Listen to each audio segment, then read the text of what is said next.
Depuis le début de la guerre russo-ukrainienne il y a 2 mois, plus de 300 civils se sont installés en Touraine, notamment chez l'habitant. C'est le cas dans cette famille de Rochecorbon qui héberge 2 sœurs et un enfant.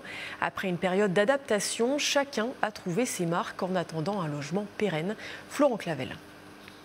Pasta.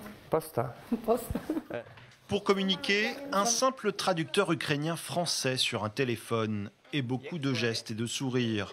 Au menu donc ce midi, pasta, des pâtes, et c'est Diana qui est aux commandes, aidée de son fils Arthur et de sa demi-sœur Ilona.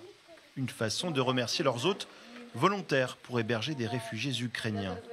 Quand on a regardé la guerre à la télévision au départ, c'est vrai que j'arrivais même plus à dormir, ça me prenait au cœur. Donc avec Amandine, on a tout fait pour pouvoir intégrer une famille rapidement chez nous. Pour des raisons de place, Diana et sa famille ont finalement posé leurs valises chez les parents de Xavier. Déjà 2 semaines de cohabitation, 2 semaines loin des bombes. Originaire de Loutsk, Diana a fui pour protéger son fils et sa sœur.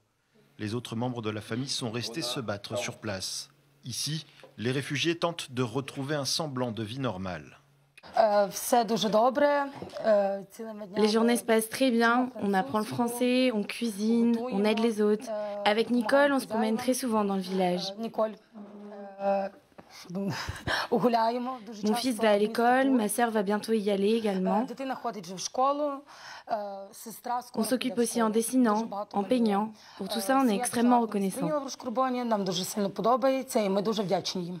En attendant l'allocation pour demandeurs d'asile et le droit de travailler pour Diana, la famille Alves subvient à tous leurs besoins, aidée en partie par l'association Touraine-Ukraine.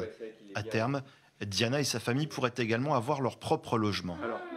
Je pense que l'idéal, c'est qu'on les rapproche un peu de Tours, et qu'on soit, qu'elles aient leur appartement ou leur petite maison, je ne sais pas ce qu'ils peuvent avoir, pour que la vie continue pour eux. Et nous, on serait toujours leurs parrains. Diana ne sait pas encore combien de temps ils resteront sur les coteaux de Rochecorbon. Sa priorité est celle de la famille Alves, préserver au maximum le petit Arthur, 7 ans, des horreurs de la guerre.